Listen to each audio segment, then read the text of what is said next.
Assalamu alaikum Sayyidi. Wa alaikum salam wa rahmatullah. Maulana, I'm a medical student.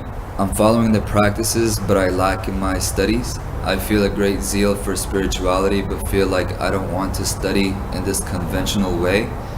Please advise what I should do. You're in med school or you're in pre-med?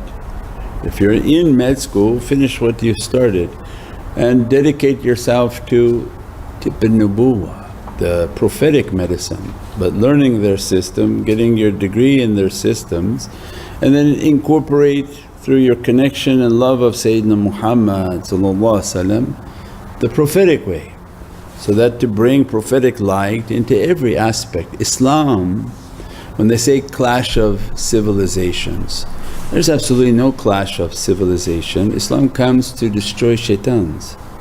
So if you consider your civilization the abode of demons, then definitely there's a clash between the heavens and hell.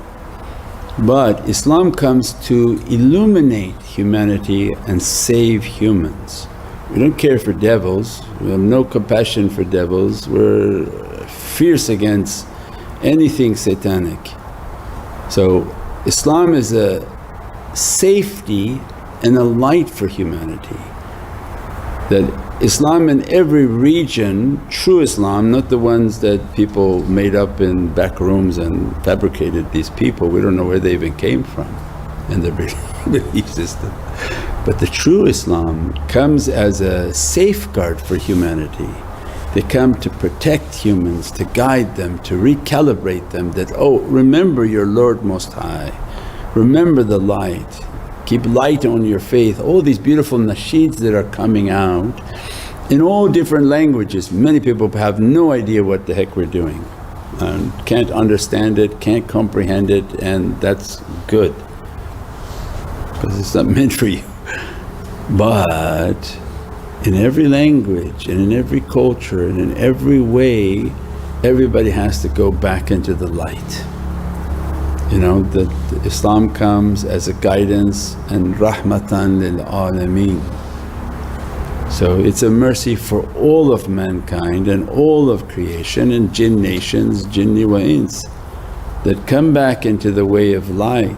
So there's no clash with humanity, it's always been a guidance for humanity that when humans become very dark, Islam keeps shining. Oh, come back, come back. Don't let yourself be overtaken by these devils. This is their abode, their tricks, their holidays, their events, they're not human events. And that's when the light has to come. You know that day on October where they call Halloween is a very satanic event. That's a day in which these devils make huge human sacrifices. And they put their prayer in every candy you eat from that sacrifice. Wherever they're doing their negativity and in their dens and in their gatherings and in all their satanic locations, they're making a dua on those of the extent of which they torture, maim and horrific events, and mainly to children and women. So those incantations, the nazr of what they're doing, they're asking from this sacrifice, they're asking for favors from devils. That we will sacrifice these humans and we will torture and maim these humans, give us something on this night. This is the Eid for them. This is not something you participate in their Eid and say it's nothing because you're jahal and don't understand or know anything. They're making sacrifices, torturing how many hundreds of thousands of people like Kuh-e-Mina. When you don't have a brain to understand or a heart that connects, you know on our Hajj, at the end of the Hajj you make a qurban, and that qurban take every difficulty away from you, because heaven's system is that the blood of that animal takes away your sins, the meat feed those who are hungry. It was an immense movement of wealth so that the wealthy spent their money on humanity, the people would be fed and the burdens of people would be taken by this act.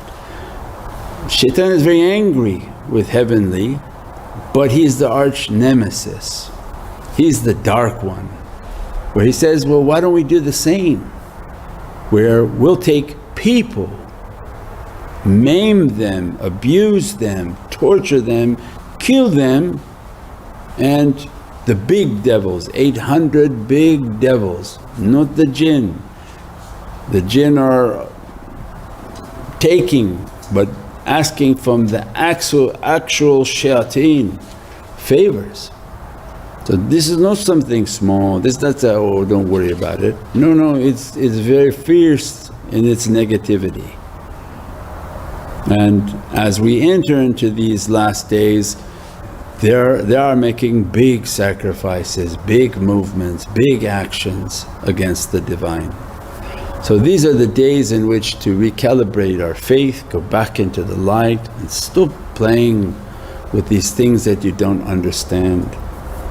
And that's the importance of spreading the light through these different nasheeds and these different teachings, so that to reach these people whom probably think this is not so bad, why don't we just go and do this and do that and take a couple of candies. You've entered into their prayers, and that's not going to be good for people, inshaAllah.